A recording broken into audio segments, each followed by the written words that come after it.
Hello po, Nang Chima, magandang hapon. Update naman tayo dito sa ating bakuran. Dito po ako naglilinis sa ngayon po dahil sa maraming tuyo ng nahuhulog na mga tuyong mga dahon galing sa ating mga puno dito sa malapit sa ating bahay. Dito po ipapakita ko lang po itong napakagandang bulaklak. Ang ganda po, tingnan nyo.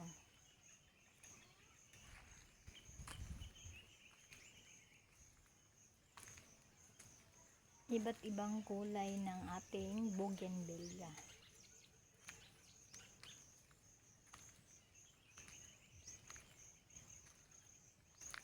Maraming mga dahon na nahuhulog mula sa ating mga puno kasi malakas ang hangin kagabi.